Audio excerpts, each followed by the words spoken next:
Hello, everyone, and welcome again to the Chief Librarian podcast.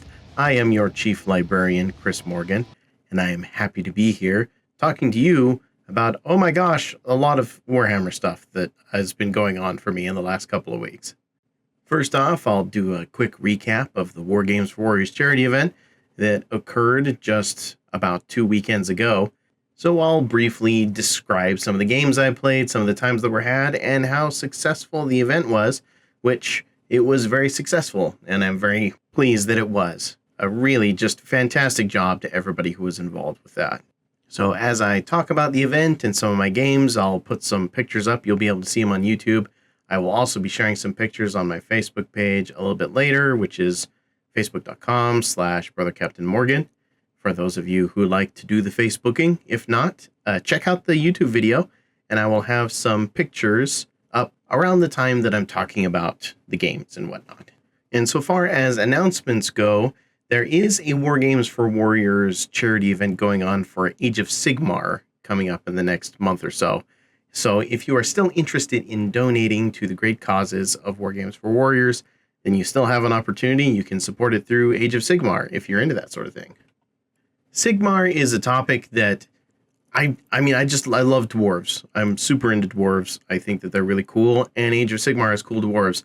However, it is very difficult for me to play as many game systems as I want to play with the time that I have. So while you may see some Age of Sigmar content in here every once in a while, it's not the main focus of the show, but if it's cool and interesting and I'm having a good time with it, I'm going to talk about it. So far as other announcements are concerned, I will be helping to judge the Las Vegas team tournament that's going on in September. So if you listen to the show and you like what you hear and you want to hear more or you want to come and talk to me, I am more than happy to say hello to anybody who wants to see me there. I will be judging the team tournament along with Adam Solis, who is acting as the head judge for that event, and I will be supporting him. So if you are going to that event and you want to say hi, please say hi.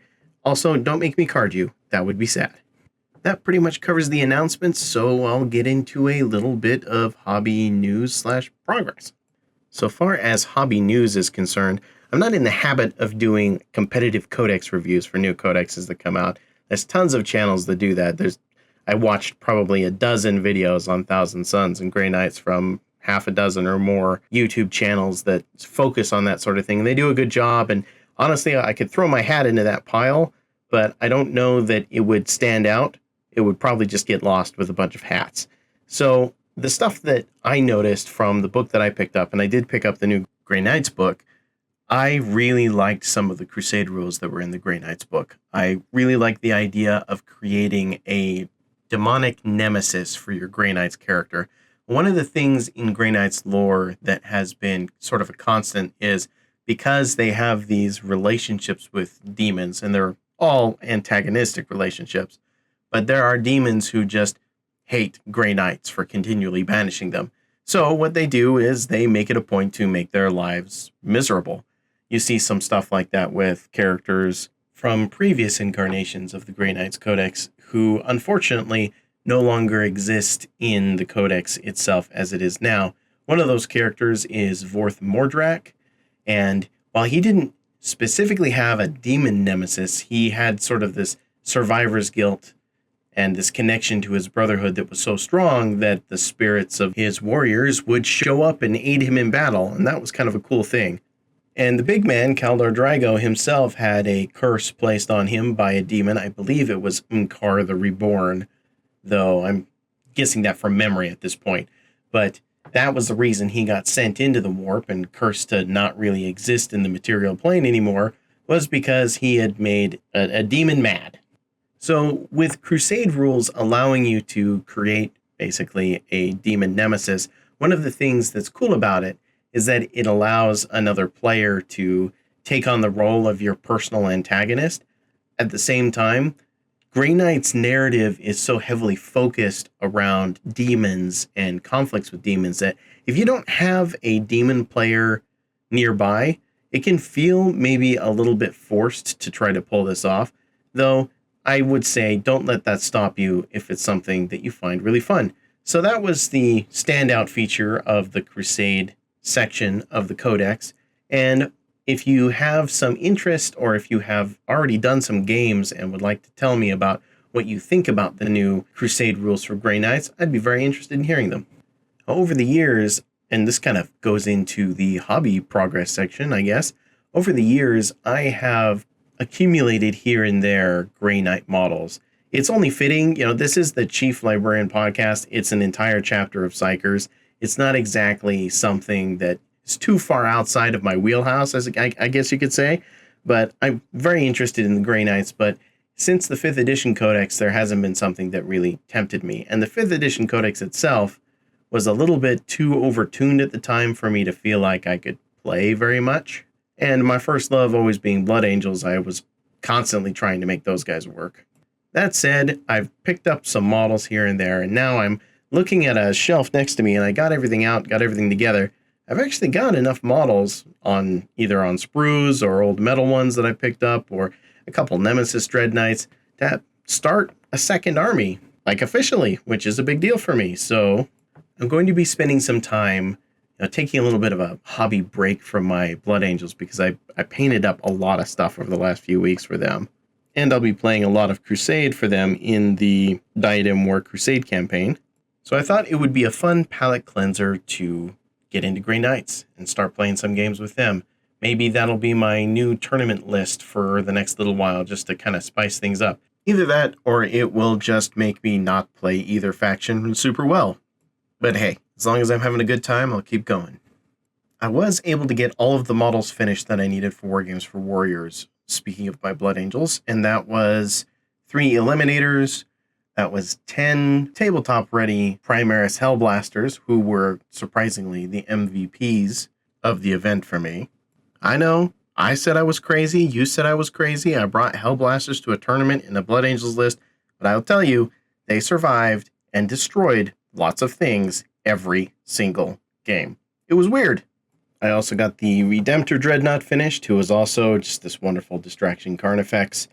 And I got that ridiculously efficient Primaris Chaplain on bike.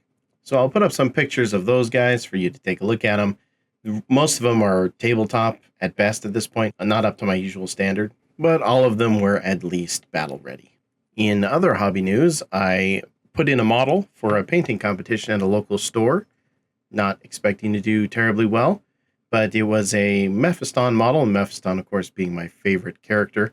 I decided to go crazy. I've probably done 6 Mephistons over my career of varying quality. One of them I even had commissioned from my best friend, who is an excellent painter. But Mephiston is the model that made me basically fall in love with 40K, and the inspiration behind my nickname as the Librarian.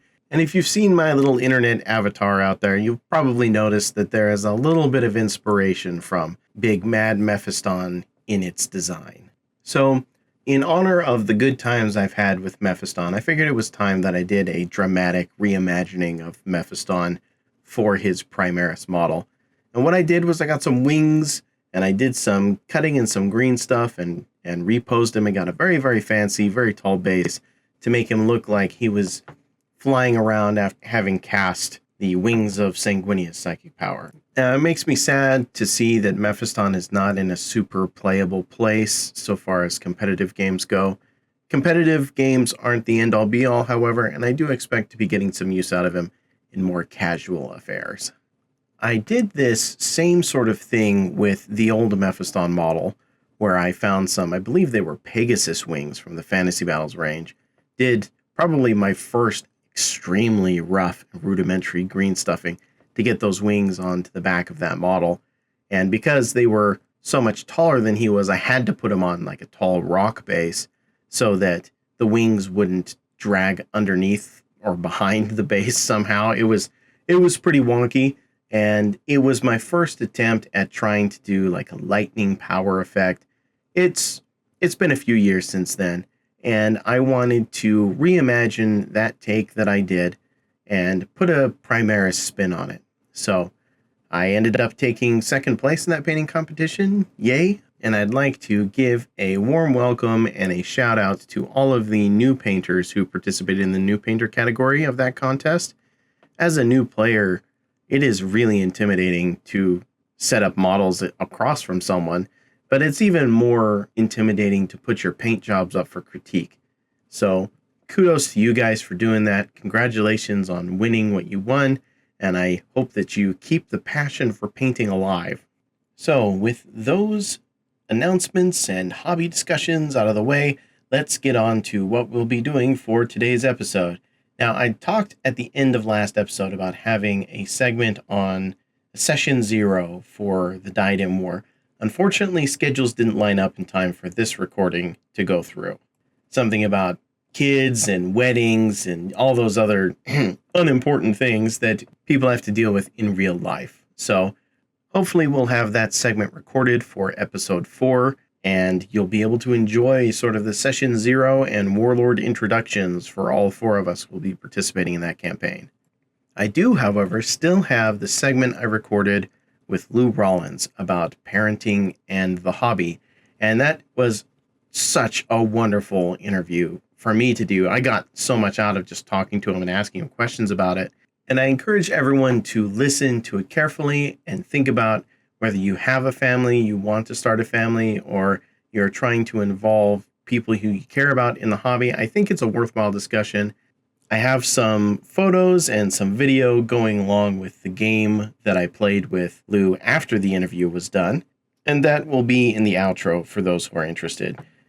Now, Lou was the Hobby Track champion for Season 1, and I really think that it can't be oversold so far as the things that he did to really make his army special, right down to having like QR codes on the bottoms of his bases so he could flip a model over and someone could scan the QR code and get taken to a website that had a description of who that was, who it was inspired by, whether it was someone from a Black Library story or a player that he played against and built a model to represent on the tabletop.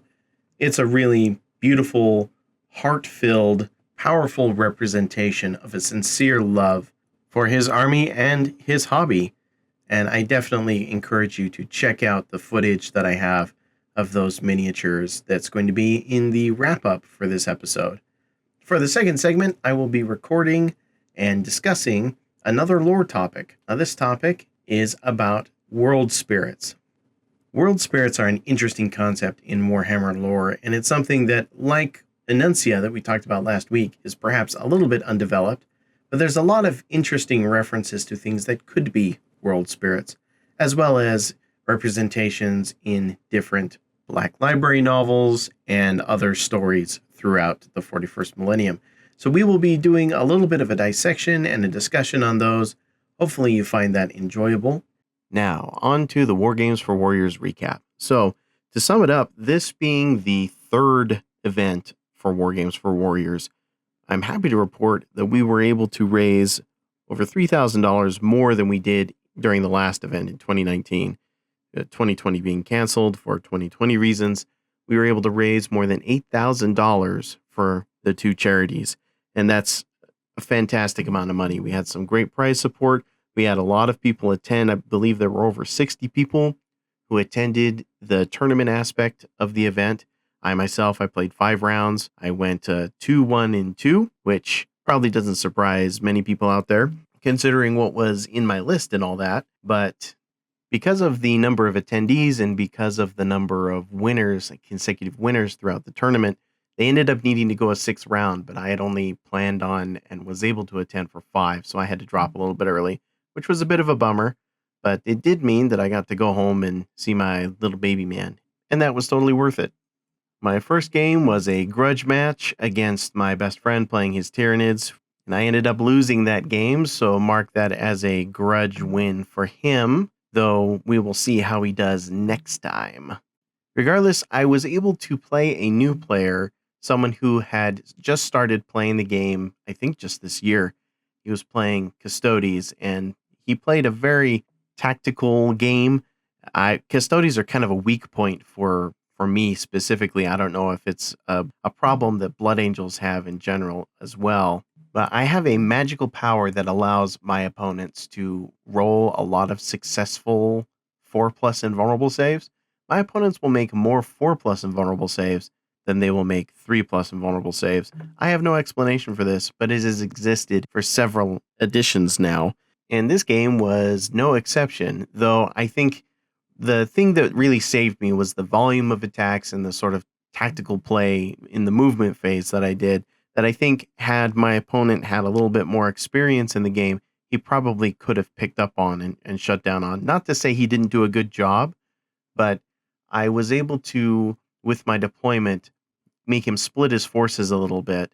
And I kept his Telemon Dreadnought kind of off in the corner, away from where I could do anything, just by redeploying a few things. I was using that of that sort of fade away stratagem that you can do with the Phobos units, where I keep popping up and leaving and popping up and leaving, trying to get some points for engage in all fronts. And it kept his Telemon over in the corner, but away from the main action. The main action involved a lot of those very, very tough speeders. Of course, there was the jet bike captains that were running around causing problems. And I threw just dice and dice and dice at those guys until I wore them down and managed to pull off a victory. But it was a very fun game. I was very happy to meet him, and I do hope that I have another chance to roll dice with him again in the future, because it was an absolute pleasure. Game 3 was a game that I was dreading, and considering how I was doing in the tournament so far, I was a little bit surprised to run into an AdMech list. This was, of course, a Lucius AdMech list. He had one of those nasty bombers. He had a big old unit of Electro Priests that he would deep strike in and charge me with.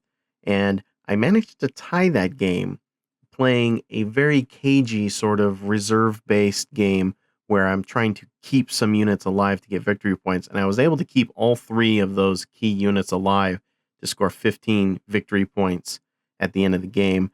And I was able to also continually wear down him and keep him from scoring some of his secondaries. So he had a unique secondary for the Adeptus Mechanicus that involved killing a non-vehicle unit, and you had to kill more non-vehicle units than they killed of your vehicle unit. So every time he managed to wipe out one of my units with a vehicle, or just in general, I was able to turn around and wreck one of his vehicles to prevent him from getting those points. So that was pretty clutch. That was a very intense game, a perfectly awesome gentleman of an opponent, and we had a really good time. It was a learning moment for me playing Adeptus Mechanicus, and I had to ignore my instincts to rush in and charge, and instead focus on accomplishing the objectives of the mission. And I was happy to come out with a tie for my first game against 9th edition Adeptus Mechanicus. Round 4, I was fighting a murderous clown posse. It was the Harlequins, and that was a very close neck-and-neck game. We both had some very swingy dice. He ended up taking the win in that game through some clever movement, some good choices on his part, some bad choices on my part. I actually forgot my entire first command phase, which was a huge bummer. But I don't know how it would have gone if I had remembered. Maybe it would have been great, maybe not. Either way, towards the end of the game, I felt like I was turning things around just a little bit, just enough, but I had taken enough of a beating in the early rounds that by the time the game ended, though the points were fairly close, he had certainly secured his win, a very worthy opponent in the Harlequins. And my game 5, I played against a custom Necron dynasty that had a bunch of warrior bodies, some teleporting shenanigans, 2 of those Doomsday Arcs, a big old unit of those shield, I believe they're Triarch Praetorians or whatever they're called. They're the guys with the big shields and the zappy axe Necron scythe thingy majiggers. I know I'm getting super technical with this description. Nevertheless, it was a good game. It was also another close game. I was able to win out on some of the deployment stuff, and in each and every single one of these games, that big 10-man unit of Primaris Hellblasters just came through for me. I have no real explanation, but it just was picking units off the table, and it was staying alive even if it was taking damage. I really had a good time with that unit, and oh man, if it was just a little bit cheaper, I think I would keep it. I think I would keep it for sure. And I may still play with it a little bit, maybe not at the full 10-man size, but having those Assault 3 plasma weapons, it's just really powerful. And with the right buffs, you can mitigate a lot of that hurt yourself possibility. So I'm not going to say that this is the new meta and it's the meta buster. Obviously it wasn't, but it was a good time. It was a fun experiment, and it got those models off of my pile of shame and into my playable models box. So yay for that. I would once again like to extend my sincere gratitude for all of the people who assisted in getting prize support for the event, including the Black Library authors who donated their time and energy into signing a bunch of books that we were able to get raffled and auctioned off. And it was a really amazing thing to just see all the people in the community locally, as well as some people who traveled from up north in Idaho, sort of the northwest area, come in and support the event, especially as it was going on like the same weekend as the GW event and another GT in sort of the mid area of the United States. And it was only like a week after Charity Hammer, and they raised a ton of money as well. So the big takeaway is we have a very awesome, generous community, especially here locally, but I think worldwide. This reflects well on the type of people who play Warhammer, when sometimes there are things going on in the community that maybe don't reflect as well, and we get so hung up on the latest competitive controversy where somebody cheated on stream or somebody said something online. I really just like to have this as a thing I can point to and say, no, this is part of the community that I really enjoy. And it's part of the community which I am happy to call myself a part of. So thank you, everybody. So with those things out of the way, let's get on to our first segment with Lou Rollins talking about parenting in the hobby. Enjoy.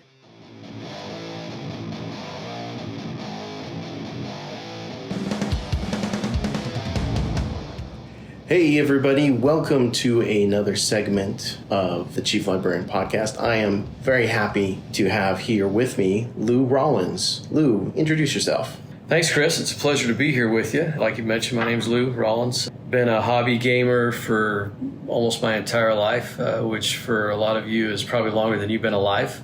I started when I was about 12 and I've been going strong ever since. Discovered Warhammer 40K when I was newly married, going to school, and was just walking down Main Street where I was attending college at, and walked into a game store, and there was that second edition box set of Warhammer 40K, and been hooked ever since, brother. So it's been a long, fun, enjoyable journey working through the growth of Warhammer 40K into the hobby that it is today.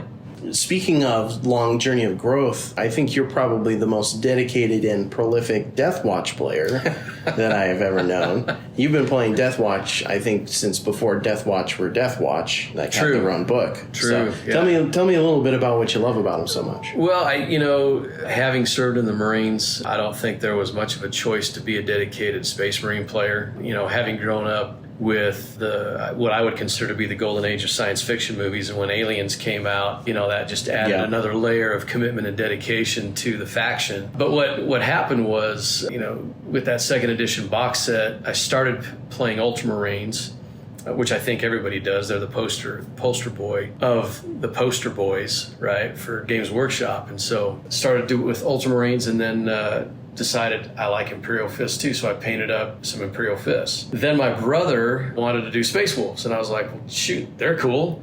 So I did Space Wolves and sold part of my other army to, afford Space Wolves, to do the Space Wolf army. Well, long story short, I chapter jumped and finally came across in the lore, and I think at the time it was maybe 2 paragraphs about, this idea of kind of the special forces of the Marines, the Death Watch. And I was like, hey, I can play all the chapters at the same time. What an awesome thing that would be. Concept. Yeah, exactly. So that's good. And so, I got hooked. I got hooked on the lore, and every time anything Death Watch would come out, I'd snatch it up and read about it. And so it's awesome. And I think the faction is finally in a place now where I think it really has good fluff. Especially the Brotherhood of Veterans stratagem, I think is what it's called, where you can spend 2 CP and play any chapter that's out there and, take advantage of that. And so it's just, it's fluffy. I love the idea of, hunting down Xenos, and it's been Yeah, it's been fantastic, and I just love where it's at right now. I love where the game's at right now, and the Death Watch faction's where it's at. In fact, just as I was coming up here to meet with you today, one of my teammates on our team channel was talking about these sexy new Dark Eldar models that were coming out, and he was baiting me a little bit. He's like, Lou, you might have to come to the dark side. And I was like, as I recall, you recently just bought a Uriel Ventress captain model, who, by the way, has been into the warp a few times and come out to, to serve as vigil in the watch. I said, so I beg to differ, good sir. I think you are the one that might be shifting tides. Yeah, so. on the verge of a new collection. Correct, yeah. I will admit, I don't know a whole lot about Uriel Ventress, aside from the Nightbringer story that was before the retcon, the pre-retcon version, which, confession on my part, I miss the Necrons where the Star Gods were the Star Gods. I always thought that was the coolest thing about them, and then to have them kind of like fragmented and shattered and stuff, that was a little bit disappointing. But, I also think that the new Necrons are cool. I still just kind of, for my own Necron collection, I would imagine it would be primarily Star God themed, with a dynasty that focused a little bit more on that older fantasy. It's something that still really appeals to me. Anyway, but I know we first played against each other at a tournament. Yeah, I think it was... End Zone. Yeah, End Zone. Yeah, up north in northern Utah. And, just randomly drew each other. And I think I was playing Death Watch at the time. Yeah. And the only thing I remember about that is I was just so impressed with what a gracious opponent that you were. And shucks. And no, seriously. But I got lucky with a sniper shot, and if I remember correctly, I think I killed Mephiston. You did. And I think you came a little apart at the seams there, and it was calculated retribution, right? Yeah, I was like, all right, you killed my favorite, so gloves are off. Yeah. And I think that was when my 8th edition Smash Captain went on a murderous rampage. Spree. He wrecked me pretty badly. I think he got a grand total of like 2 Vindicators and what's that flyer called? It's the special Death Watch. The Corvus Black Star. Yeah, Corvus Black Star. Yeah, which those are really cool. But yeah, he was an angry boy after the Chief Librarian went down, and more power to him for that. But no, that was a real fun game. I also really enjoyed the time we spent together doing that, and that was when we first started talking a little bit more regularly. I saw you at events and around the community before then. Sure. But that was the first time like we played and became had an interaction. Yeah. And I feel like we became more friends than acquaintances at that point. Right. Really enjoyed that game. And all the games we've done since, we've played a few times since then, haven't we? Yeah, had a few games. It's been fun. And it, for me, I'm at a point in my life where win, lose, or draw, as long as I'm having a good game with my opponent and we're having fun and we're enjoying the interaction, it's a victory for me, right? When I was a younger man, decades ago, winning was much more important than it is now. And for me, winning now has a much different connotation. And the biggest win for me is walking away from the table, having earned a new friendship. And, here we are. Yeah. Having a conversation. Yeah. But we just had lunch before coming over here to do this. We're going to be rolling some dice after we're done recording here.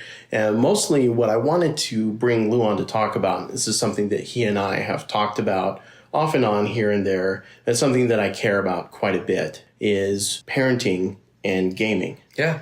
And how do we be ambassadors of a tabletop hobby like Warhammer 40K to our own kids? Because it's different, right? When you're going to a game store and it's new player night and you're trying to help a person, but you're spending maybe the next 3 hours with this person, but you're going to different homes after the night's over. Sure. But with your kids, like, you have to live with that person still, and you love that person, and it creates this whole different sort of dynamic. So absolutely, I'll open up a little bit here with just some of my own personal history with the Warhammer hobby and coming at it from my perspective, because when I was a kid, my dad was a wargamer, and I grew up, which was unorthodox back in the day. Yeah, very unorthodox. We're talking over 30 years ago. Yeah, you had to almost be a closet gamer back then.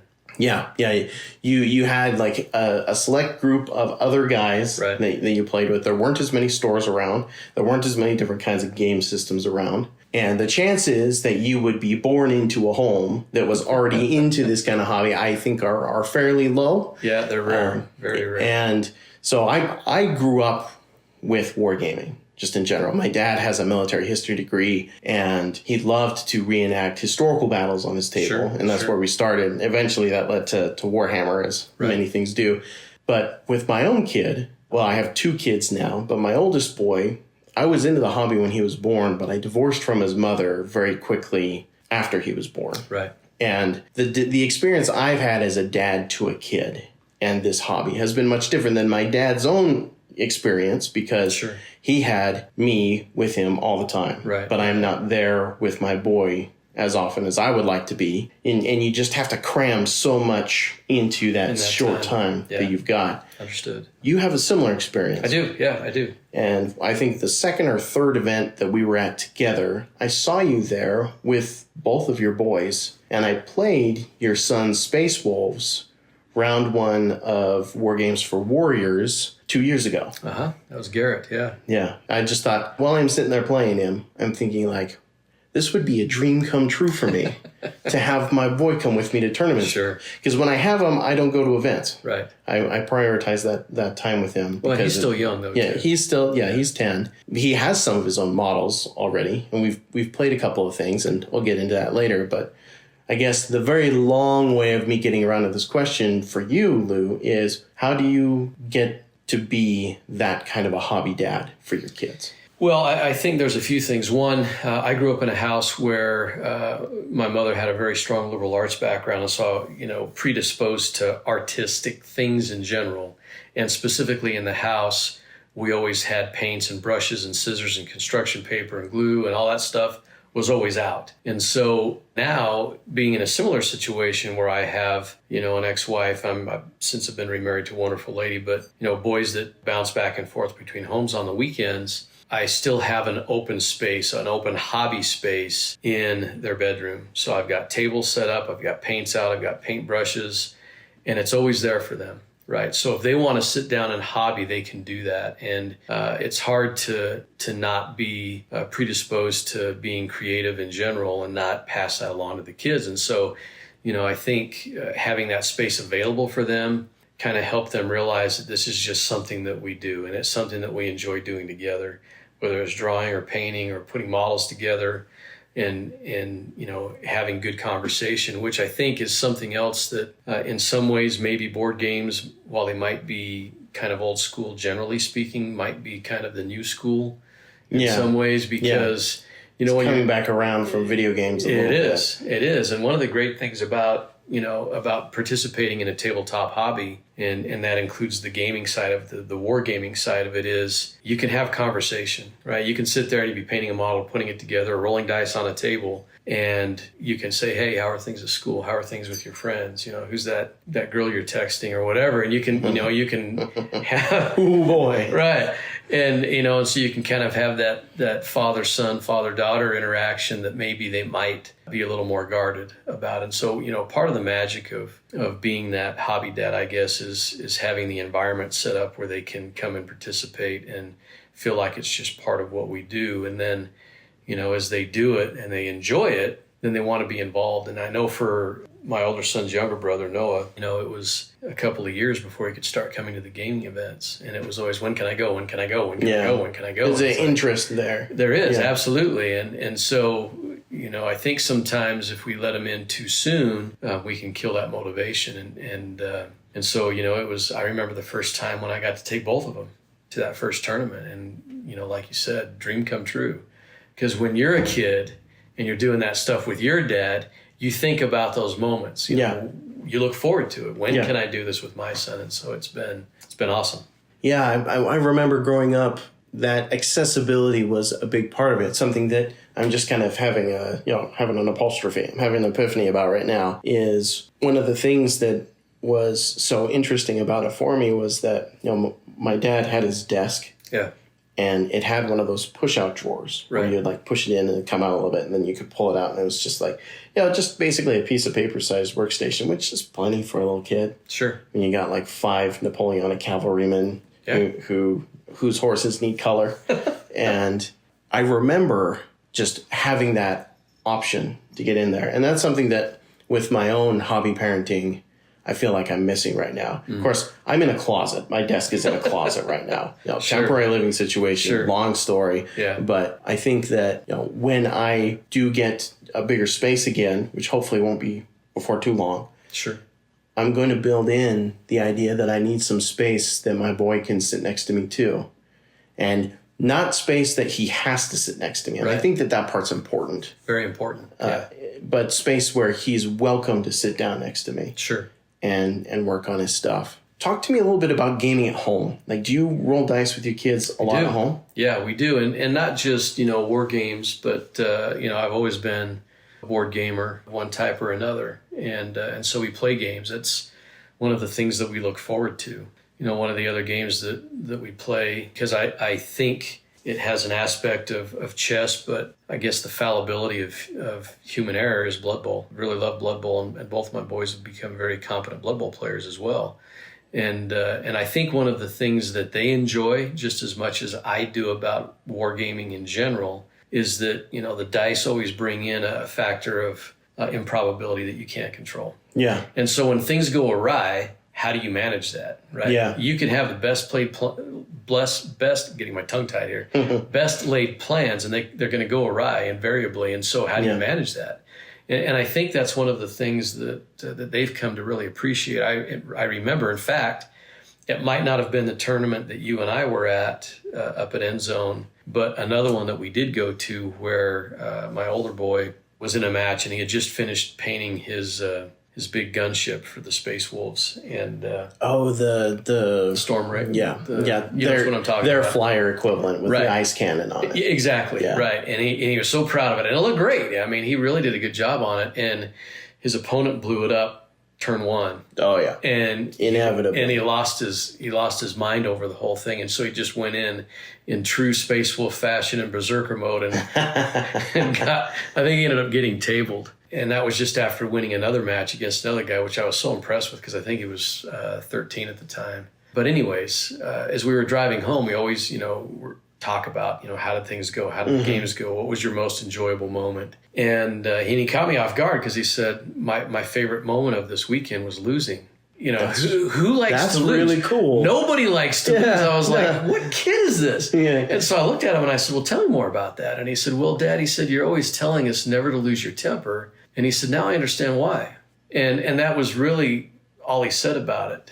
But, at that moment, I remember thinking, for all the hours that we spent modeling, all the money that we spent buying models, putting them together, driving to tournaments, if that's the only thing that he ever takes away from this experience, how much better off in life he's going to be, having realized how important it is to keep your cool and reason through things, right? Yeah. And find solutions that are going to be good for you and equitable for all involved. And that was such a powerful moment for me. Just proud that this young man is my son, because I definitely am predisposed to anger at times. I think we all are. But for him to figure that out at his age, wow, that was just awesome. And, he'll probably have to learn that lesson over and over again a few times. But it's so much easier to, it's almost like riding an angry bicycle, right? Yeah. Where, and eventually you get to the point where you celebrate the mistakes. Right. I think that's something that Dungeons & Dragons taught me. And I've mentioned on the show before, I got into that very late, but it's bigger than a D6. You have a bigger potential for success and failure in some respects. Yeah. But learning to celebrate the failures and turn them into entertainment, because sometimes things just don't go your way, right? A lot of times they don't go your way. A lot of times. And being able to accept that with grace and, heaven forbid, a little humor is a valuable thing, I think, that kids can learn from wargaming. I have an experience of my own gaming with my son I think was the most successful I've ever done doing this with him, because my son, he's all about robots, big stompy robots. And when we went into the Warhammer store for the very first time, it was on my birthday actually, and he wanted to get into the hobby as a birthday present for me. Sure. Which was, here, Dad, buy me some presents, buy me some models on your birthday. That's awesome. He was about 4 or 5 at the time. Sure. And we looked at all of them, and I was sure he was going to go Tau because they had the coolest looking robots. Yeah. Well, what he went for was Space Marines. Really? He wanted a Dreadnought. He thought the Dreadnought was really cool. Okay. Of course, because Dreadnoughts. That was, I think, a little bit before or around the same time the Redemptor had come out, but it was still the old Space Marine Star collecting box. Sure. So I just picked that up for him, and he got his collectible shiny cards that he was really excited about. Yeah. And we went home, and that weekend we built that Dreadnought, and I had him help me as much as he could before he would lose patience, because a kid that young, he can Short sit attention span. there for about 30 minutes max before he gets distracted and wants to go see if grandma's done making the cookies or something, right? Right. But he got his Dreadnought built. He painted most of it on his own. And then the first little battle that we did was my dad's Wraith Lord and another Wraith Lord against 2 Dreadnoughts, one of my Blood Age Dreadnoughts and my son's Ultramarines Dreadnought at the time. And that went okay. And then we did a Christmas game, and I did this little scenario where there was a war boss trying to steal Santa's candy from, just embracing the silly with it. Sure. And he enjoyed that as well. But I think the most powerful gaming experience I had with my son was Halloween 2020. Right. And he and I had planned on doing some trick-or-treating just at it was like a social distance trick-or-treating thing. Sure. And when you're in a divorce situation, you only got your kid every other year, and you want to try and make the most of something. Well, 2 days before Halloween, got a notice from a school that he had been exposed to COVID and that the entire class was going on lockdown. And that meant no more going out. Right? We couldn't leave anywhere. My wife was pregnant at the time, so she left to go down to her folks' place to spend some time there because I wanted to be there for my boy, and I was willing to accept that possibility. Right. And he came over and was disappointed that we didn't get to dress up and go out. So I just threw out a mat, threw some terrain up on it. I got some like little warp vortex things and packed them full of candy and set them on the table and turned them into objectives, and had him walk around with his Dreadnought and break the warp gates. Gotcha. And every one of them that he broke, there was candy underneath it. He was dressed up in his Halloween costume for the whole thing. Awesome. And I just made up this story on the spot about there was this, evil sorcerer that was trapped inside of the big mountain, and that he was trying to get free. And then it turned out he was mind controlling this inquisitor, and it just got all, Saturday morning cartoon. Yeah. But he loved it. And I was almost in tears at the end of it, thinking about how much fun we had. And he was at that point determined to start his own Space Marine chapter now. Sure. Not just use the blue ones that were on the cover of the box that he got. Right. He wanted to make his own Space Marine chapter. How cool is that? That was themed around the idea of, we're building our fortress on this mountain to keep this evil sorcerer contained. That's awesome. And so that's a thing that Did you throw that up on Facebook? I seem to remember that. Yeah. I put up a little, like a mini synopsis and some pictures of it. Yeah, I remember. And it was just really simple. I think I used some Age of Sigmar ghost models as bad guys that would spawn from the different warp points. Just whatever I had on hand, and just completely thrown together at the last minute. But it turned into such a powerful experience for him that we were able to bond and create something together. Something that a week before then I had no idea that it would happen this way. And forging the narrative at a young age. Yeah. Better to forge the narrative than force the narrative, which kind of brings me to the other thing is like when you love something, when you're a part of this hobby, we oftentimes can get really excited about it. I mean, you could ask my wife. In fact, I would wager that just by osmosis, my wife could pass most 40K lore quizzes with with a passing grade. Yeah, not surprised. We have a joke because I talk about Sanguinius a lot. Sanguinius battled the greater demon Kabanda, Right. but she loves to call him Kabunda. So we sometimes we'll just pass each other down the hall and be like Kabunda, and it's like turned into an inside joke. Sure. But it can be oppressive sometimes. Like I know when my wife's at that point where it's like, all right, stop talking about this now. Right. So with your kids, because obviously you're passionate about this, you were the hobby track champion the first year of hobby track. Yeah. You drive for hours to go to tournaments. I do. You care a lot, not just about your own hobby, but the state of the game itself. Volunteering, help with events, and getting groups of people together, motivating people, being a leader in the community in that sense. How do you know when to let off the gas and not force your kids into liking the thing you like? That's a really good question. I think one of the most important things for me personally as a dad and as a person in general is really respecting choice of other people. Yeah. Allowing them to exercise their own personal choice and agency in making decisions. And that's really, really important with children because they're so unique. And I don't want to stifle things that I might not see or they haven't maybe even discovered yet by forcing myself or my own opinions on them. However, there's also something to be said for tradition and, in-house culture and things like that as well. And so it's a balance, We have real conversations around, these things, and we enjoy talking about the lore, and we enjoy cutting up about the different factions. Who would win in a fight. Stuff like that. And, ironically, and I knew this about my youngest son, being a Death Watch player and Xenos hunter, I knew he was going to be an orc player. I knew he was going to be an orc player. And, we're good friends with Rich Kilton. Rich is a well-known orc player in the community as well. And Rich is on my team. And so when we would go over to, do our practice sessions, a lot of times the boys would be with me if I had them for the weekend. And Rich loves exploiting the orcs with anybody he can. And so when he found out my youngest was an avid orc player and going to be an orc player, I loved as much the fact that he had somebody else that he could commiserate with. Sure. But also loved the fact that it was kind of like a knife in the back to dad too. Here's the Xenos hunter player and his son's an orc player, And so, but it's been great. And so it's fun, watching them use their imagination and not just, when we're rolling dice on the table and my Death Watcher playing his orc army, which would be, a very fluffy opportunity for, forging a narrative again. Right. It's not just about rolling the dice and shooting that unit, right? There's got to be an explanation like, okay, well,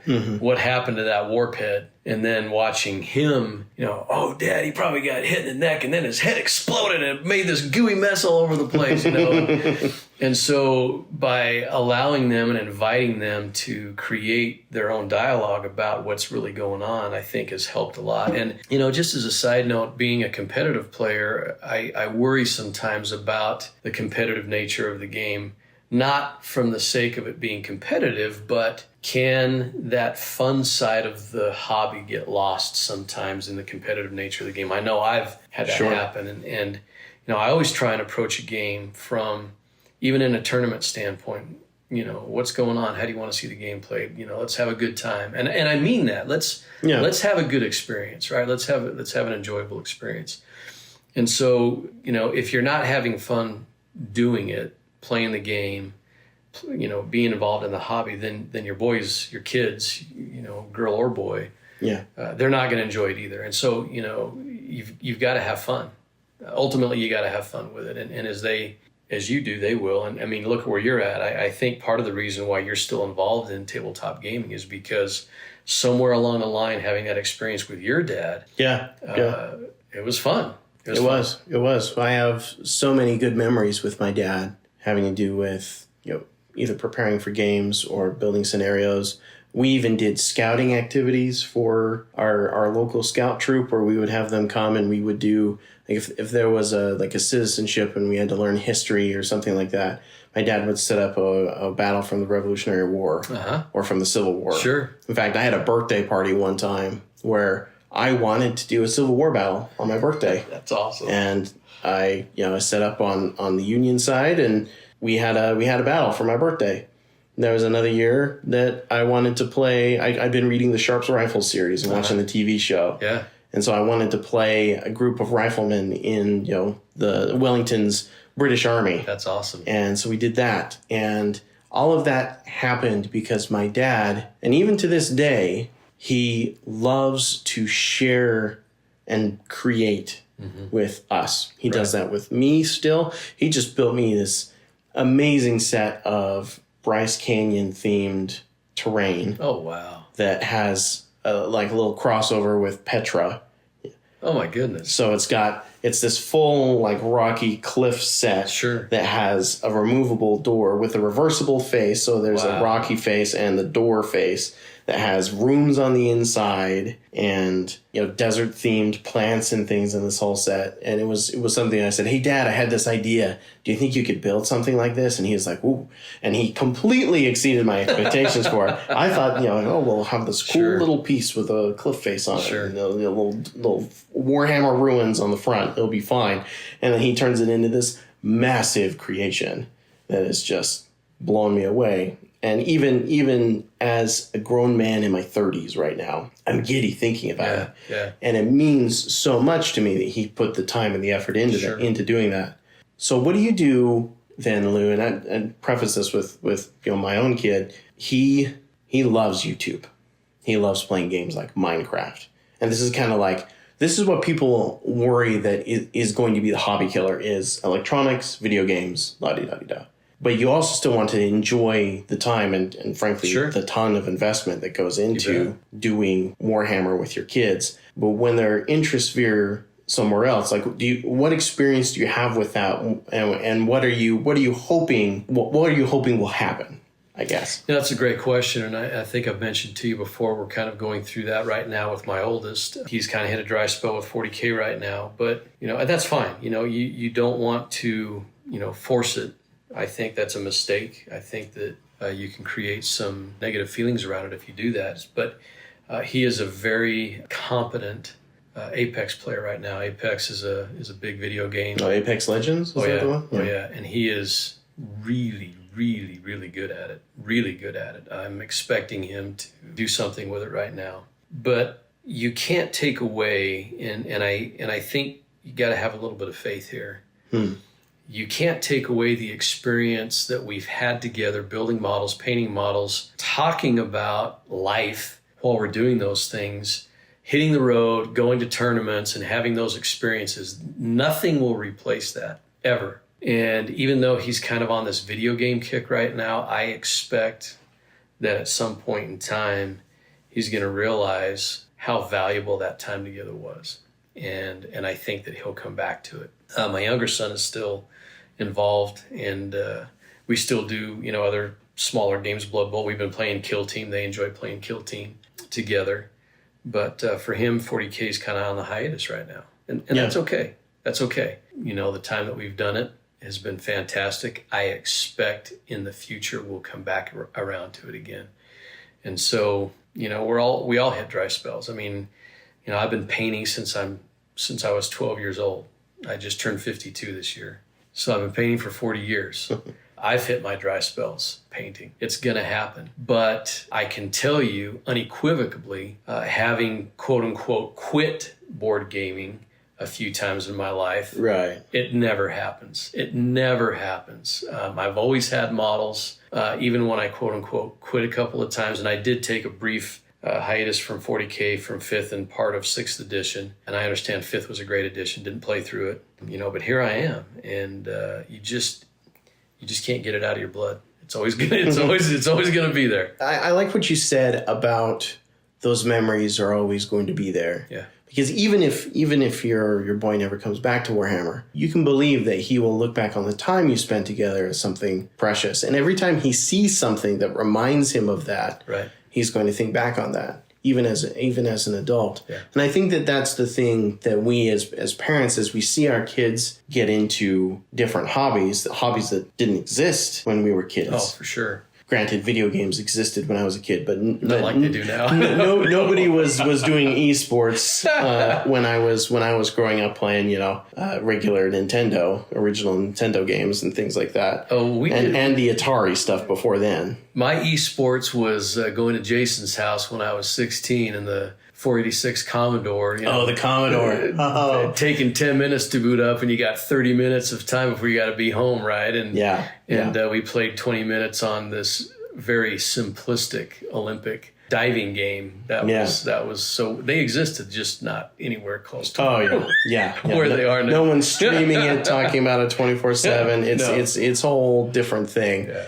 And I think that if we try to make them love it, and if we resent them for leaving it, we're actually going to undo all the good that we did by enjoying the time spent together. So I guess so far as this conversation goes, and so far as the parenting conversation in the hobby goes, if I were to have some takeaways from our conversation, this is what I would, this is the too long didn't listen part of it is, 1, make space for your kids. Yes, absolutely. Even if they don't use it, have the space there so that they can be there. Because even if they don't use that space to work on hobby, maybe they're sitting there and they're watching their iPad, but they're still spending time with you. Right. And that still gives you all those opportunities to show interest in what they're doing. Yes. And to have those small gestures of affection and love and to just be around each other. So do that. Second, I would say teach them how to lose with grace.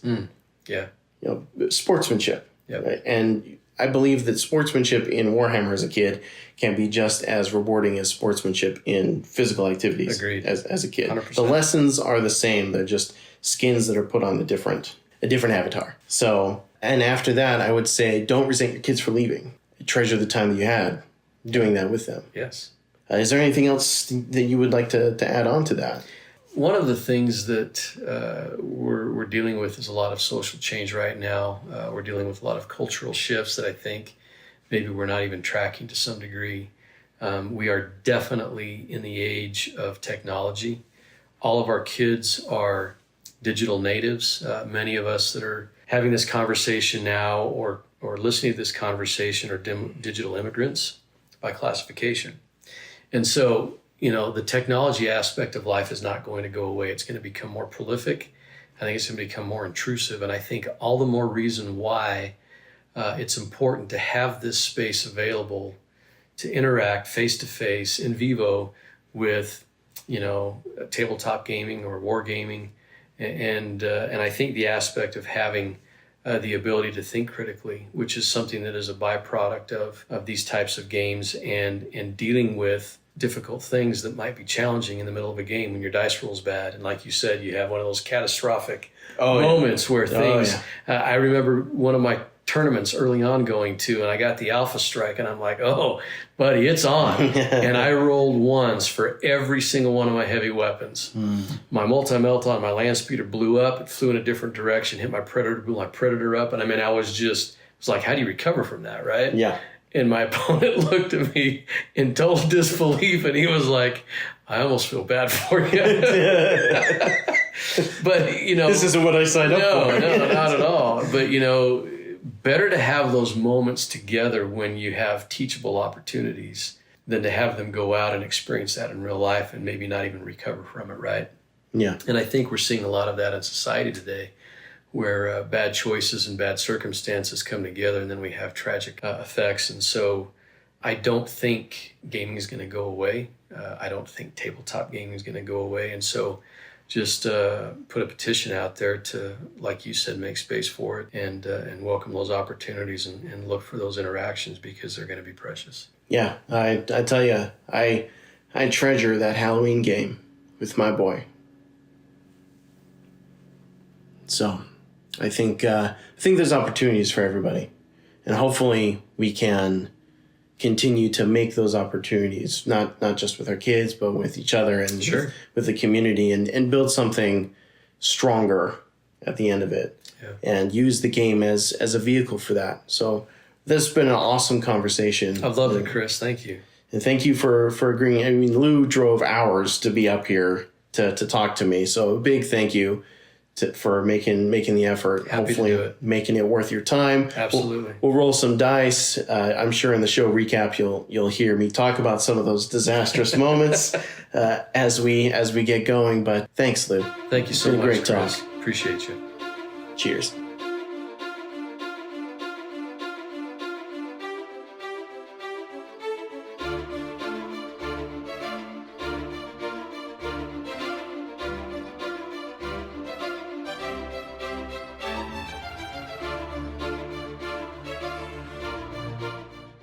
Hey, tough luck tonight, buddy. Yeah, tough new hotness, more like it. Sure, pal. Same time next week? Sure.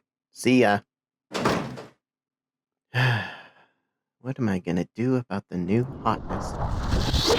Commander, we need to talk. Cato Sicarius. No, it is I, Robute Gilliman, and we need to talk about your performance tonight. Aw, come on, Rabute. He's playing the new hotness. What can I do? Well, the Codex says to use the terrain to your advantage, not leaving your whole army set up in the open. But Rabute, the best I can do is this packing styrofoam that came with my dad's TV. Heresy! You can do better than that. Buy some MDF terrain from Frontline Gaming. Frontline Gaming? Isn't that company run by the guy who sounds like he has strep throat all the time? Hey, bruh, not cool. Silence! Don't get distracted. This is how you forgot to bring in your reserves. But Rabute, I don't even know what MDF means. It's wood cut with las guns or something. It's not important. It's quality, durable terrain made for all modes of play with different themes like desert, ruined city, industrial, aliens, and more. But I hate painting terrain. It's boring. Never fear. Frontline Gaming has painting services as well. You're right, Lord Gilliman. I should order some. But how do I do that? Where do I start? Go to www.frontlinegaming.org to find out more about terrain, miniatures, painting services, hobby articles, and events. Gee, thanks, Rabute. Any more advice for your loyal Force Commander? Not now, Commander. I have to go back and check on Marnius. Last time I was gone this long, the 500 worlds became the 375. Go ahead and check out www.frontlinegaming.org. Tell them the Chief Librarian sent you.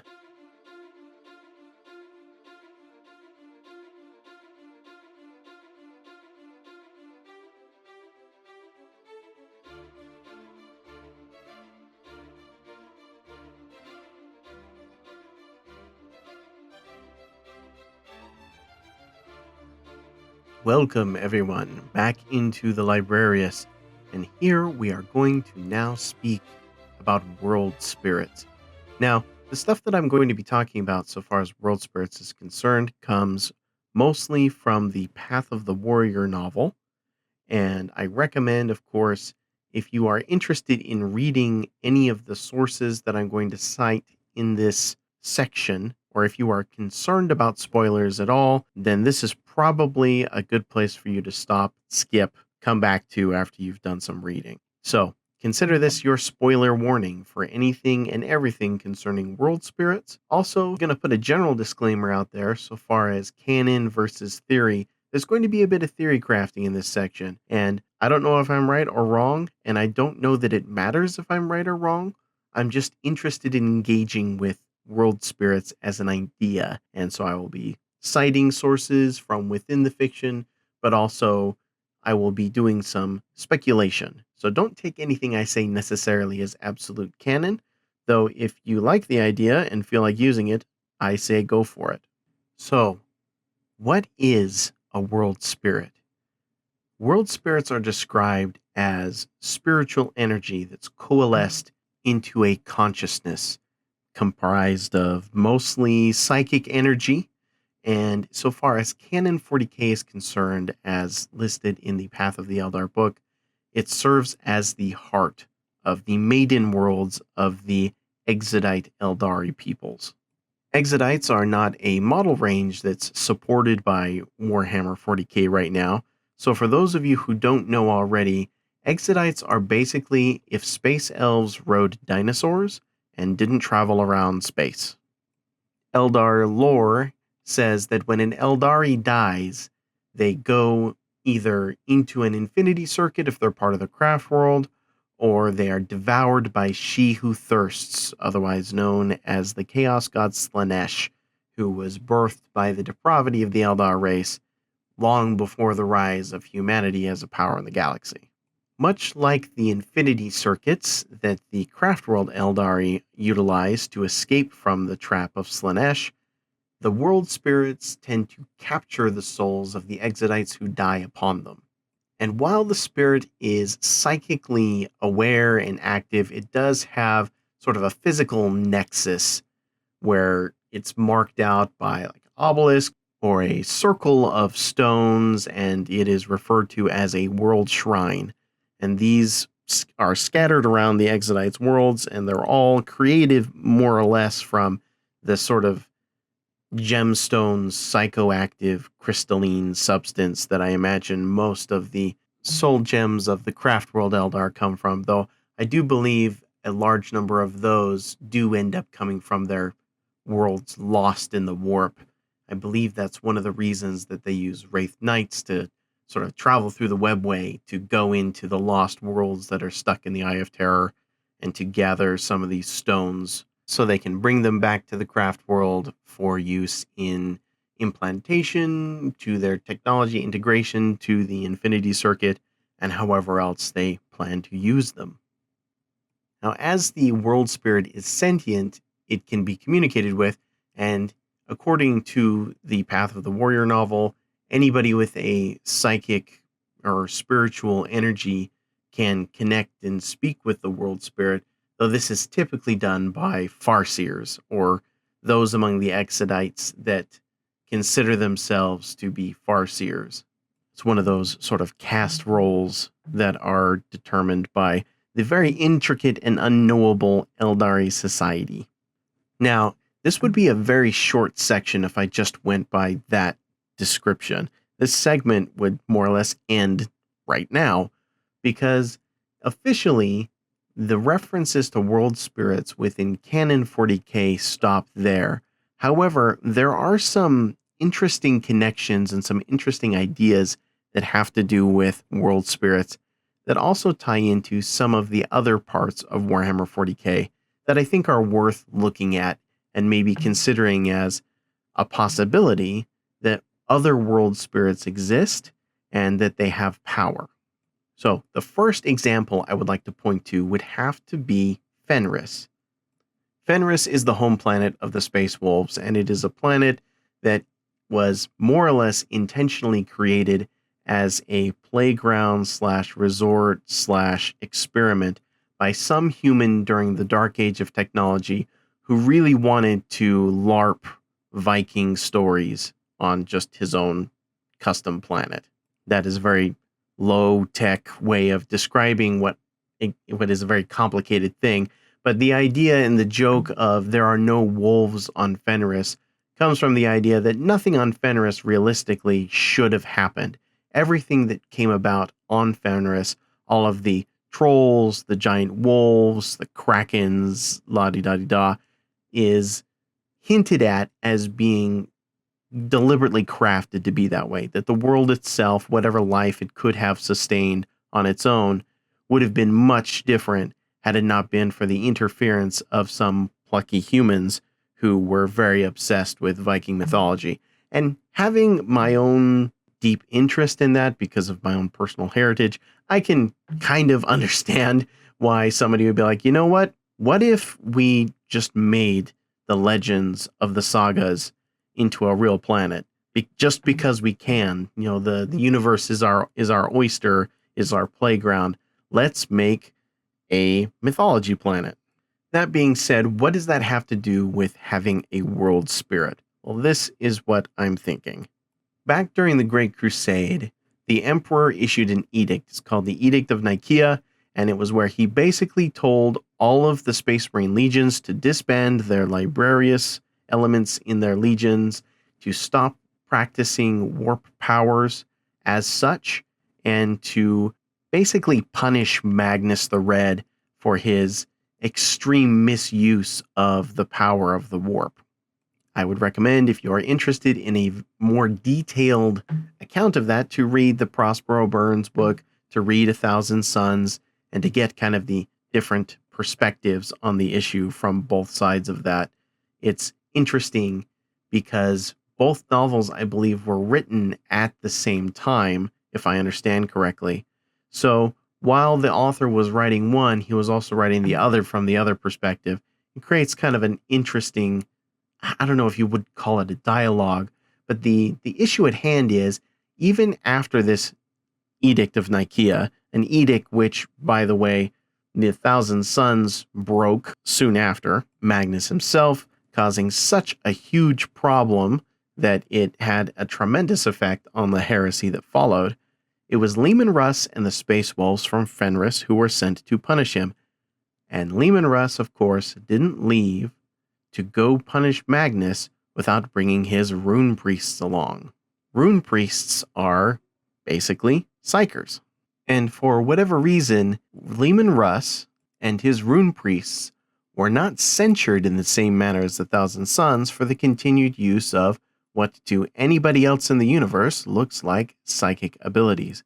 Now, the justification that the rune priests used as their reason that they could do that and the Thousand Sons could not was that they did not draw upon the powers of the warp, and that it was the powers of the warp that the Emperor had commanded people not to use.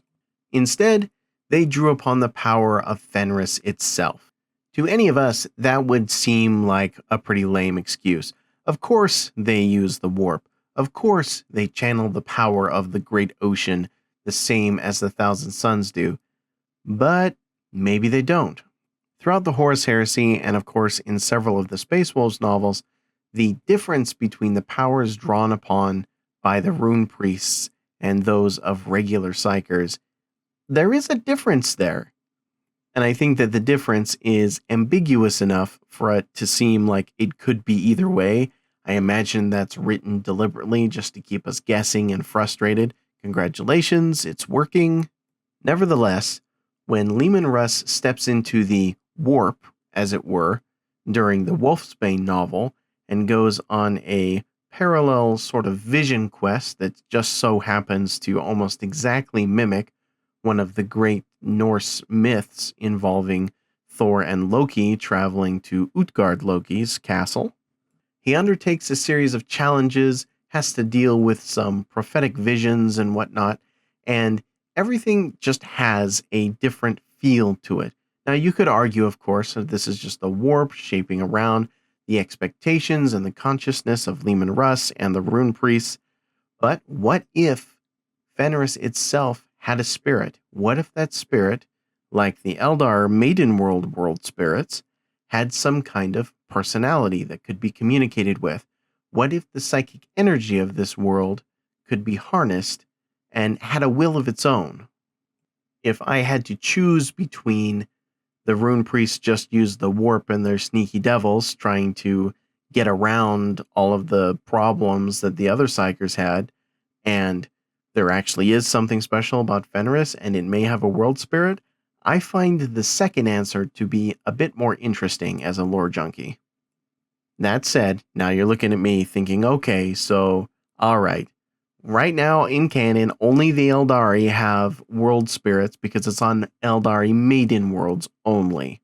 And so far, the only other example you can come up with is Fenris. And Fenris is not likely to be an Aeldari Maiden world. Why? Because why would the Aeldari want to create a world that looked like human mythology? I don't think that they would. So what are some other examples of world spirits in the lore that you could possibly draw from? Or at least from the ideas of entities in the warp that are able to bring in spirits and exert consciousness and spiritual energy from within the warp. There's a couple other human examples that come to mind. The first example, of course, and you would be amazed that it took me 3 episodes to geek out about this, but it has to do with the one, the only, the 9th Legiones Astartes, the Blood Angels. Yes, I'm finally talking about some Blood Angels lore, and you guys should be grateful, I'm just going to say it, that it took me this long to get to it. I'm trying to be good, okay? Not trying to just gush about Blood Angels all the time and be the Blood Angel-y show. Anyway, this is actually relevant to this conversation, so I'm bringing it in, and I'm not sorry. The Darkness in the Blood novel was very eye-opening to me for a variety of reasons. Building off of the climax of the Devastation of Baal book, where you have Dante at the very end receiving some kind of vision from Sanguinius that it's not yet time for him to find his rest, that he still needs to work, speaking with the spirit of his father, and surviving where he shouldn't yet again. In Darkness in the Blood, there is a series of chapters involving Mephiston's consciousness leaving his body as it undergoes the transformation to a Primaris Marine. This transformation, of course, is triggered by the unleashing of his psychic powers in a way that his body seemingly can no longer contain, and that without this procedure, there's a chance that he might be taken over by his own incredible powers. While separated from his body, Mephiston is taken around the Ball system, starting first in the warp, in an area that looks like the place where he grew up, wearing the clothes and the tokens of the tribe that he was raised in. There, he meets with the spirit of the witch, I guess you could say. It was the magical elder who noticed the gift in young Calistarius and trained him in its use prior to his selection as a Space Marine. After a very enigmatic conversation, Mephiston journeys into a cave, which in any dream sequence, of course, indicates danger, mystery, and as he travels through this cave, reliving moments of his life, seeing his life from many different angles, he comes to a place where above him in the sky, a golden angel and a black angel battle. There is a shrine or a circle of stones there, and this is obviously the planetary surface of Ball itself. So for those of you who are not familiar with it, Ball has the main planet and it has 2 moons. During the Dark Age of technology, this was the home of a human colony that was very successful. Ball itself wasn't as occupied as its moons were, and the moons were basically technological verdant paradises. One of the moons had an extensive labyrinthine system of beautiful space stations around it that they called more or less a necklace, and it resembled this beautiful adornment around this moon. The legend goes that the other moon, jealous of this beautiful necklace, launched a war against the other sometime during the Dark Age of technology, at least towards the end, and the weapons that they unleashed on each other turned both moons into irradiated, destroyed wastelands.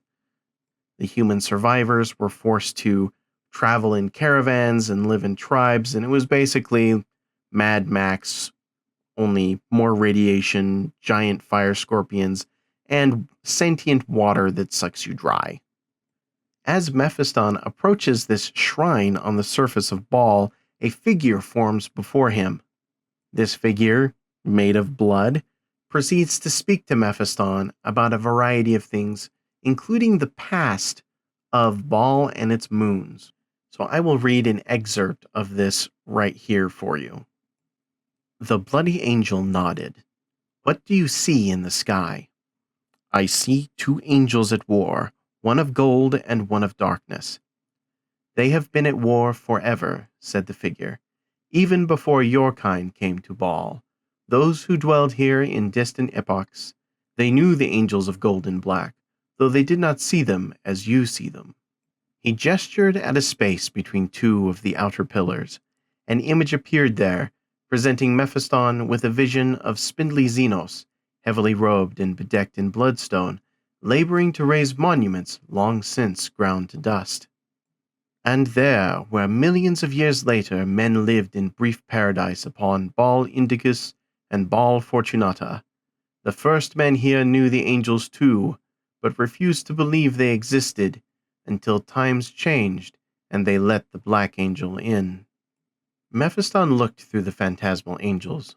Both moons were present in the sky. Both were living. Ball Secundus sparkled with blue-green oceans. Ball Primus was drier, mottled with biomes of soft greens and grays. Around Primus was a complex of orbital stations so extensive and radiant it resembled a necklace. The moons no longer bear those names, said Mephiston. Names come and go. Those names became corrupted in form. In time they will be forgotten completely, as will your species.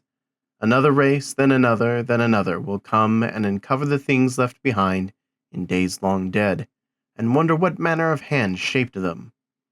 The bloody angel turned its attention back to Mephiston.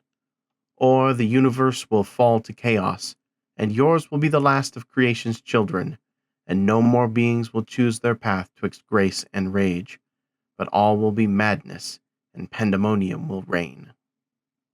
So I find it interesting on the subject of spirits, and world spirits in particular, that Mephiston is taken to a place that has pillars, that there are gemstones that are on these ancient Xenos that built these shrines, and that during the course of this conversation, there are 3 apparitions.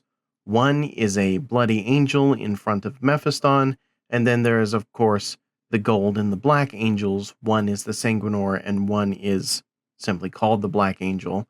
And behind them, as they fight transparently in the sky above, are images of the 2 moons. So here we have a red angel on the red main planet, and 2 different angels who I believe represent the spirits of the 2 moons. Now, the personalities of these different spirits, you have this almost neutral, enigmatic central planet, and then the moons represent 2 extremes of behavior. Mephiston, a being not unlike a Farseer in incredible psychic strength, is communing with these spirits. Spirits which have wills and desires of their own. Sounds to me a lot like a world spirit, but what do I know? Finally, the last example I would like to talk about has to do with Legio Titanicus. In the Titan Death novel, at the very end, one of the main princeps of the Legio that we follow around eventually passes away, and as her spirit travels into the warp, we get to watch her as she is confronted with just the awfulness that is the Immaterium right now. Her idyllic paradise of a home is shattered as the madness of the warp comes to consume her and rip her soul to pieces.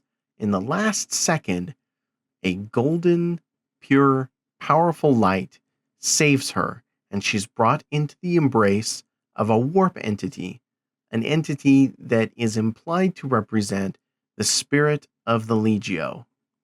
It manifests itself as a giant titan, brings her into itself, and traverses the warp in opposition to the powers of chaos. Now, this isn't a world spirit per se, maybe more like a warp spirit, but it is a representation of what the warp is when it isn't subject to the nightmares of the chaos powers. And at this point, I'd like to have another quote from this Darkness in the Blood novel, and this will be much shorter than the last one. And this is a continuation of the conversation between Mephiston and this spirit. The warp itself is not evil. Always remember that, Mephiston.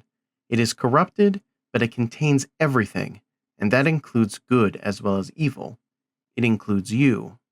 So from that, if I'm, I very much have my theory crafting hat on right now, but to me, that seems to indicate that not only do the powers of the warp not have complete dominion over everything in the warp, which is something that we kind of take for granted in the Warhammer 40k universe, but that there are isolated pockets of good in the warp, things that reflect the good that's acted out in the material plane, much like the Chaos Gods are perverted reflections of the evil desires acted out in the material plane. Now, I have a whole philosophy series that talks about whether good could exist in 40k, and if you are interested in continuing that conversation, I would suggest going over to frontlinegaming.org and looking up my philosophy series there, because if I were to go into that now, we'd be here for the next several hours. But I bring this up because it opens up some interesting narrative possibilities that we can incorporate into our campaigns and the stories that we tell with our crusade armies. If you are building a custom chapter like Ricky did when he talked about his crusade force in episode 2, one of the things you could think about so far as world building goes is, does your faction reside on a planet or not? If it doesn't, does the crusade campaign take place on a planet? What would that planet look like? And if that planet had a world spirit, how would it behave? Would the spirit be reflective of the environment? Would it be reflective of the people who have lived there? How long have they lived there? What does your faction stand to gain from pursuing the power of this world spirit? Could your Farseer communicate with the spirit of a lost maiden world that has been corrupted by human presence? Or does a foul sorcerer of chaos seek to plunder and take for himself the power gathered in shrines across a maiden world to absorb and use as the catalyst for his apotheosis into a demon prince the collected souls and psychic energy of the people of this world who have died over the course of centuries or millennia? In the age of the Cicatrix Maledictum, where there is a giant gap between the somewhat more orderly half of the Imperium, or the galaxy, and the less orderly half. Now, while Dante is struggling to pick up the pieces of the crumbling and disorganized resistance against chaos on that side of the Cicatrix Maledictum, what sort of pocket empires would be showing up there? Would there be human empires that moved past the belief in the Emperor, believing that he abandoned them? Would world spirits be influencing their populations during the psychic awakening to manifest new powers or new desires? What are the kinds of relationships, religions, or cultures that would pop up as the result of the absence of the heavy-handed imperial tyranny? That's one of the things that world spirits could offer you as an inspiration for your narrative campaigns, or for whatever fiction you would like to create, world building that you would like to create for your custom faction. Now, I'm sure that I missed several other examples or references to things that could represent world spirits in other parts of Warhammer fiction, and if you have one that you would like to add to the pile, I would love to hear about it. And please, if you comment on the YouTube video, or if you go over to my Facebook page to comment on the episode or to send me a message, just let me know where you found the information. If there was some book or another that makes you think, like, point me at something that I can read and get my hands on, because I would love to explore this topic a little bit more. So, thank you for joining me as we discussed world spirits and hopefully gave you some interesting ideas for your stories and narrative campaigns.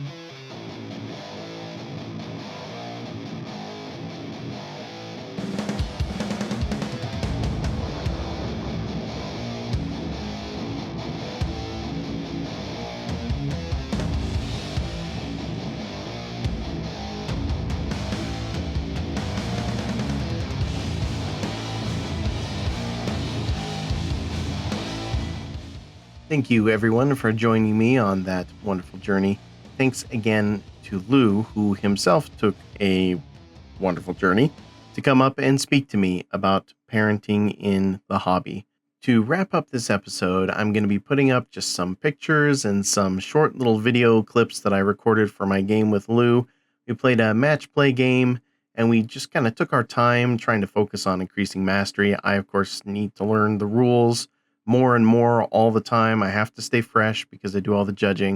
And then Lou, of course, very dedicated to playing tight, fair games and being the great sportsman that he is, keeps trying to find new and interesting ways to keep himself on track, to remember different rules, the nuances of interactions, and both of us continually fighting off edition bleed.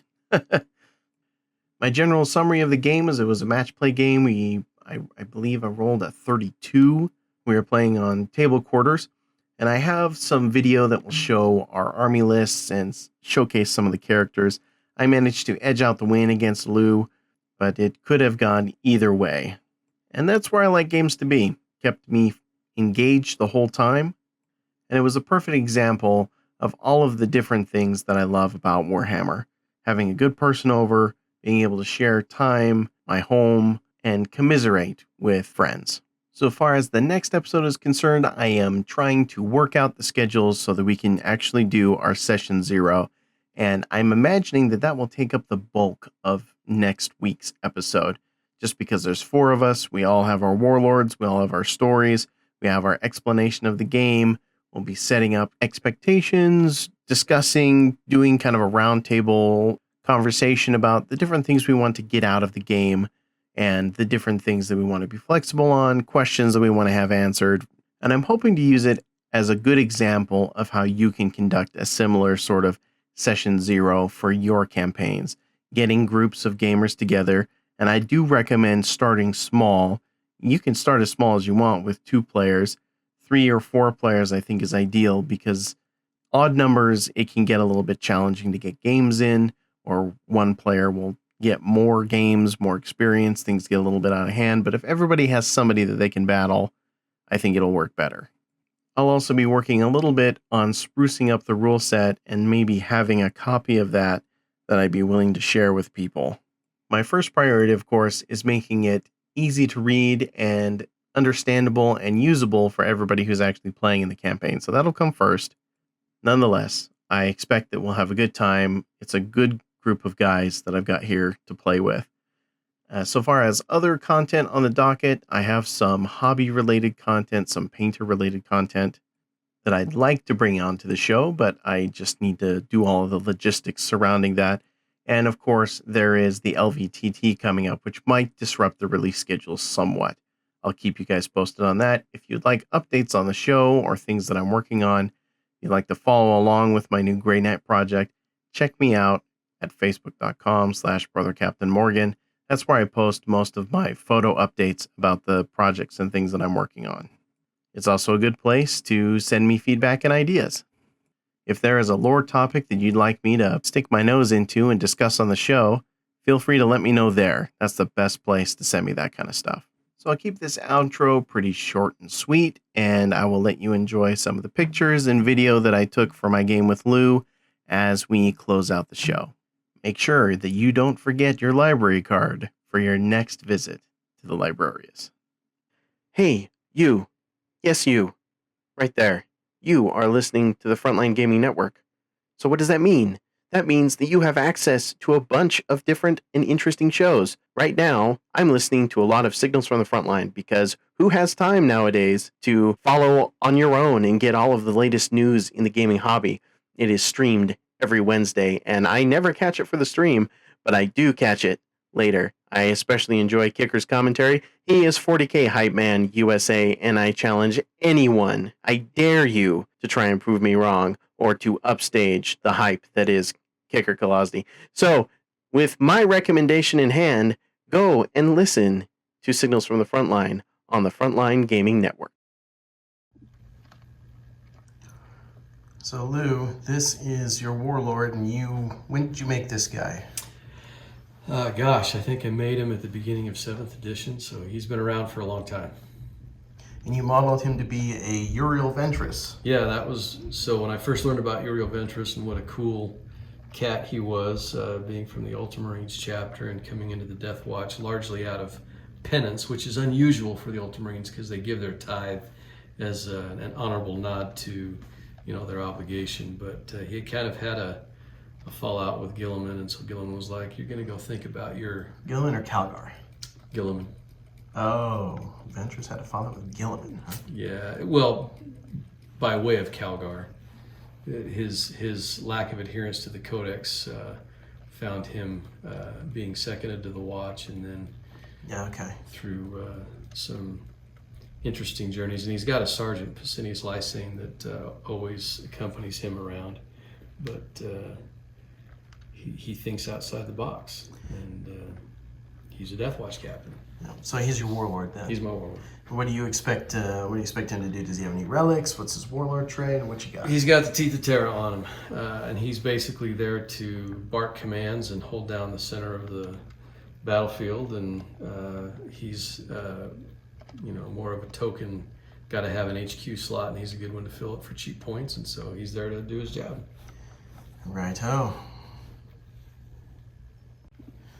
All right, so some of you may know that Lou likes to make models that have a history, either with an opponent that he's played with or against, or an experience he's had on the table. So this is one of those. Lou, tell us a little bit about this guy. So this guy, originally, I got another model for him now, but this is Atlas Fellhand. He's actually a chapter champion for the Death Watch.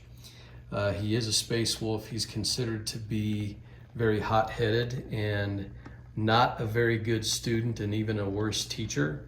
And so he was seconded to the watch because of his constant arguments with his wolf pack leader and the space wolves. And they're like, oh, we're going to have you go somewhere else so you can think about what it is that you're doing wrong. And he ended up, because he's so good at hand-to-hand fighting and he's got a history of killing multiple orcs, the Death Watch was like, you know, you're really good at what you do and you're really good at doing it alone, so you're going to be our chapter champion. So it kind of backfired in a way. But that's that model right there.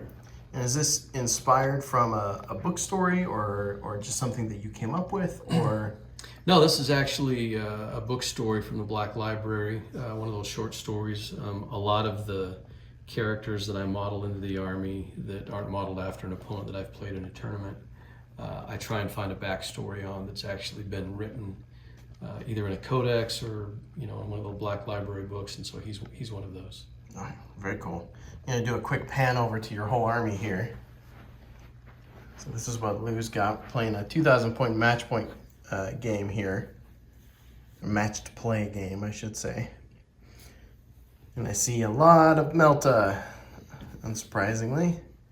Some incursors, some angry Terminator boys, some bikes, a whirlwind, and a drop pod. So I'm expecting something to die on Lou's first turn. We'll have to see exactly what that is. But Lou has a great army. It's no secret as to why he was Hobby Track champion for year one. And it's going to be real fun to play against him. Okay, so for my Warlord, I have a Blood Angels captain with jump pack and a relic blade. And he is wearing the Indomitus armor for his relic. And I use a 30K model. This is the 30K Praetor. And I, of course, model it with wings. Now, most of my winged models are white-winged, but I do have a couple exceptions, and this guy is one of them. He has such a legacy of destruction in 30K that his wings are stained black with the ash of his enemies. And he wields, in 30K, a Blade of Perdition, which is why his weapon looks like it's a little bit flamey on the tip. He has a Personal Herald, who is an ancient model. He's not making an appearance in this game because ancients in 40K right now, let's just say that it's getting a little old how hard to use they are. But his ancient is called the Ashfoot. And the deal was, when this banner bearer would land on a planet during the Great Crusade, that he had two boots that were colored differently. One was black and sooty, and one was clean and red. And depending on how the negotiations went, as soon as he returned from the planet or from the negotiations, the first step that he would take out of his ship onto the deck of the battle barge would indicate whether they were going to war or whether diplomacy had prevailed. So he was called the Ashfoot because when he would step off with his black ash-colored foot greave onto the deck, that meant it was time to turn the world to ash with war. And this was the policy that this captain enacted. So that's who my Warlord will be for my game with Lou.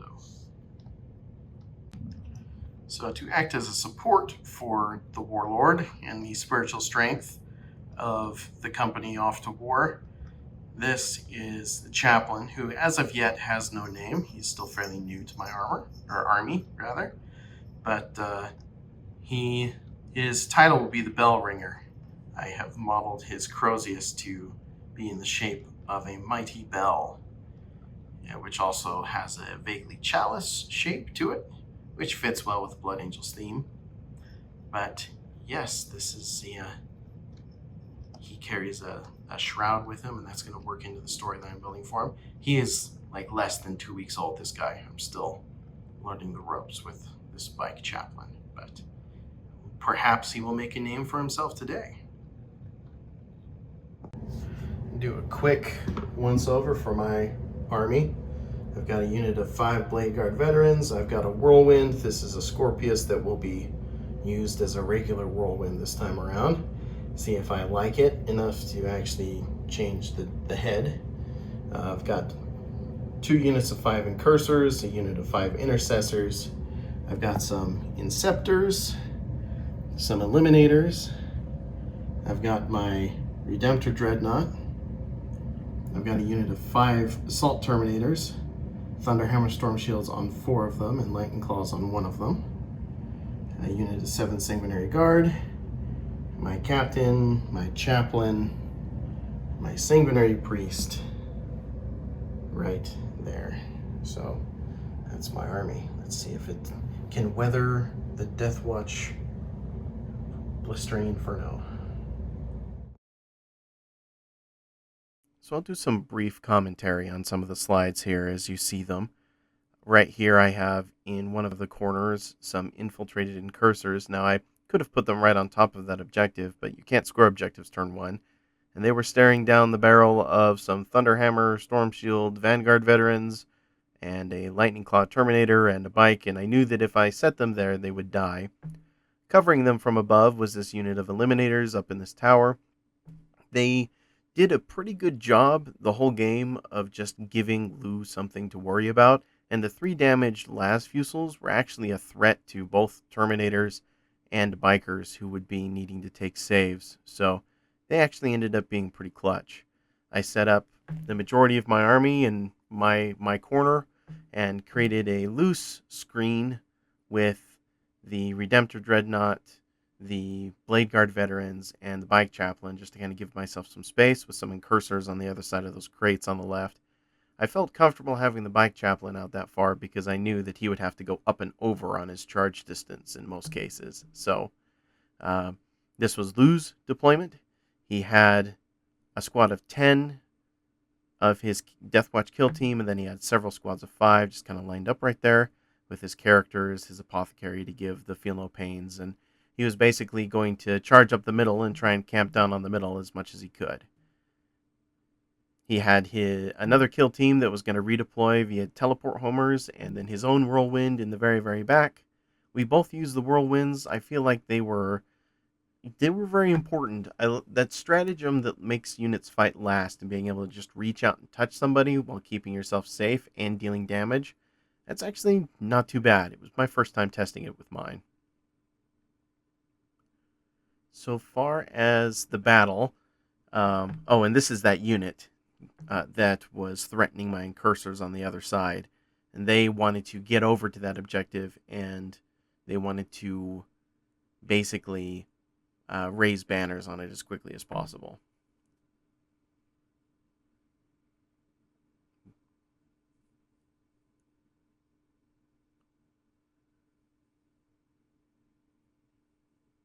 So I got the first turn. I was able to move my Incursors up, and supported by the Chaplain's litany that allowed for a +2 to charge, they managed to get in on Lou's Incursors that he put up in this corner. Unfortunately, despite my advantage in hand-to-hand combat, the dice were not with me. Lou managed to make a bunch of saves, I failed a bunch of wounds, and he ended up hurting me worse than I hurt him when I charged him, so that was embarrassing. But hey, we made the most of it, and I managed to push him off of that objective and held it down with the survivors of that unit. The Dreadnought climbed on top of these things and used the line of sight that it gave him to shoot at the big squad of 10, the kill team of 10. And that ended up doing enough damage to kill 5 of them, even with the Storm Shield saves. Lou was unfortunately pretty unlucky, failing, I believe, all 3 of those Storm Shield saves without saving 1. So that was kind of a bummer for him. But I only knocked out 5 of the Marines. And again, knowing that I would be in range of charging and needing to get engaged in all fronts, I moved these guys back to the corner, and I just planned on redeploying them using the stratagem that allows you to take a Phobos unit that's far enough away from enemies off the table and put them into strategic reserves. So this helped me score 2 points that turn from engage on all fronts. And that tactical flexibility of these Phobos guys is what really sells them above scouts, aside from just the awfulness that is scouts being in an elite slot right now. It just makes no sense to me. So with Lou's turn starting in his movement phase, he moved his bike chaplain and his captain up quite a bit. If you hear bells ringing, that's just my cats deciding to make themselves known. But the captain and the bike chaplain moved up in the center, which is in the lower left corner. And the kill teams started to move out. Some of the teleport homer ones picked up and prepared to deploy from deep strike. The kill team in the lower right sustained some casualties. And then another kill team pushed forward and charged into my Blade Guard veterans. At this point, this was a pretty important moment in the game because Lou forgot to declare my captain as a target and ended up getting heroically intervened. But even with that and the backswing of the 2 Blade Guard that survived, Lou would have survived pretty well because of some pretty hot Storm Shield saves. That said, he did lose both of those Storm Shields, and the way that they were configured meant that he was out of coherency when they died, and he ended up losing 2 units to the coherency check at the end. Now me, I used my Apothecary or my Sanguinary Priest to bring one of the Blade Guard back. I pushed up, and I fully expected to be able to wipe out this Bike Chaplain with a charge from 3 Blade Guard veterans who the Sanguinary Priest had put in the Assault Doctrine. Turns out, Lou was making saves like a madman with this Chaplain, and he only took 1 wound from it. That was pretty ridiculous. But it was pretty awesome for him. He was able to turn around and kill the Blade Guard veterans the next turn, which, as anybody who has faced Blade Guard knows, is a pretty big deal.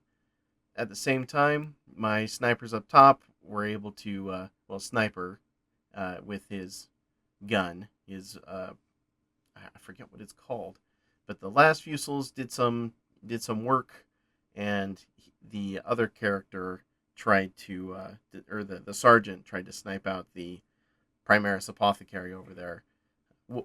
Was able to do some wounds to him, but not kill him. And then my Terminators came out of reserve. They were a unit that had to survive to the end of the game, so I put them in this corner.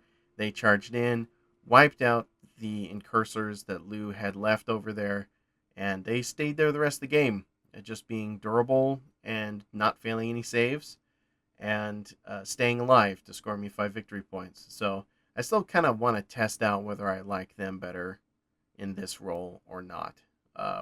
Just keeping them staying alive was part of the strategy. Now, the Sanguinary Guard, of course, they charged in, and they were successfully able to kill the captain, but that Chaplain, again, rockstar with his saves, after being healed by the Primaris Apothecary, who was murdered by my captain, he survived with 1 wound left, and was able to swing back and kill 2 of the Sanguinary Guard in return. It's super frustrating. So my Incursors ended up coming back on the table via strategic reserve, and they came around the corner, moved up, deployed within the 6 inches that they were allowed to, and then charged the remnants of that kill team. And that kill team had taken some damage from my shooting, and the biker died first, which really hampered Lou's movement. He wasn't able to get over there and put banners on. So that was one of the things that kind of spelled victory for me, and lost the game for Lou, as I just kind of was able to keep him from scoring his points, taking units out of the center, preventing him from raising his banners in several different areas, and just staying mobile and away from the things that could kill me until I got in a position to swoop in and wipe him out. So it was a fun game. I look forward to playing him again. Hopefully I can keep my win streak going. Even if I can't, I had a really good time playing him. So thank you for staying this long for this extra casual mini battle report. And if you like this sort of thing, we will be doing some more battle report style stuff for our Crusade campaign. Cheers.